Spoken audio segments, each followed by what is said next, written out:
پہلی فضیلت یہ کہ نبی رحمت صلی اللہ علیہ وآلہ وسلم نے ارشاد فرمایا کہ جب کوئی شخص آیت الکرسی پڑھتا ہے تو اللہ پاک اس پر ایک فرشتہ مقرر فرماتا ہے جو اس کے نامہ اعمال میں نیکیاں لکھنا شروع کر دیتا ہے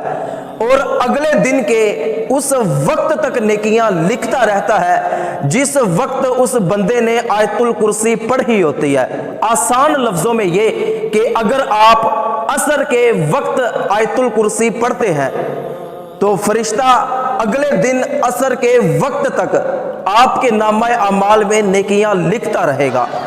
دوسری فضیلت یہ کہ نبی پاک صلی اللہ علیہ وآلہ وسلم نے ارشاد فرمایا کہ جو شخص ہر فرض نماز کے بعد آیت الکرسی پڑھے گا تو اس کو جنت میں جانے سے کوئی چیز روک نہیں سکتی۔ اس کے اور جنت کے درمیان جو چیز رکاوٹ رہتی ہے وہ اس کی موت ہے، جیسے ہی وہ بندہ مرے گا سیدھا جنت میں چلا جائے گا۔ کاش کہ اللہ پاک ہمیں بھی ہر فرض نماز کے بعد آیت الکرسی پڑھنے کی توفیق عطا فرما دے۔ اور تیسری فضیلت یہ کہ حضور اکرم صلی اللہ علیہ وآلہ وسلم نے ارشاد فرمایا کہ جو شخص سوتے وقت بستر پر لیٹ کر آیت الکرسی پڑھتا ہے تو اللہ پاک اس کے پاس 2 نورانی فرشتوں کو بھیجتا ہے۔ وہ فرشتے ساری رات اس بندے کی حفاظت کرتے ہیں اور اس کا گھر چوری اور ڈکیٹی سے محفوظ رہتا ہے، بلکہ پیارے آقا صلی اللہ علیہ وآلہ وسلم نے ارشاد فرمایا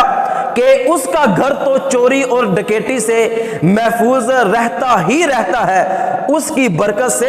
اس کے ہمسائے کا گھر بھی چوری اور ڈکیٹی سے محفوظ رہتا ہے۔ اور چوتھی فضیلت یہ کہ جو غریب اور محتاج شخص کثرت کے ساتھ آیت الکرسی پڑھتا ہے تو اللہ پاک اس کی غریبی کو بھی دور فرما دے گا، اس کی محتاجی کو بھی دور فرما دے گا۔ اور پانچویں فضیلت یہ آقا دو جہاں صلی اللہ علیہ وآلہ وسلم نے ارشاد فرمایا کہ جس گھر میں آیت الکرسی پڑھی جاتی ہے اس گھر سے شیطان بھاگ جاتا ہے۔ اور چھٹی فضیلت یہ کہ جو شخص صبح شام اپنے بچوں پر آیت الکرسی پڑھ کے دم کرتا ہے تو اس کے بچے شیطان، نظر بد اور جادو ٹونے سے محفوظ رہیں گے۔ تو جن بھائیوں کو آیت الکرسی یاد ہے وہ آیت الکرسی کثرت کے ساتھ پڑھا کریں، اور جن بھائیوں کو یاد نہیں ہے وہ آج ہی نیت کریں کہ انشاءاللہ آج ہی ہم نے آیت الکرسی ضرور یاد کر لینی ہے۔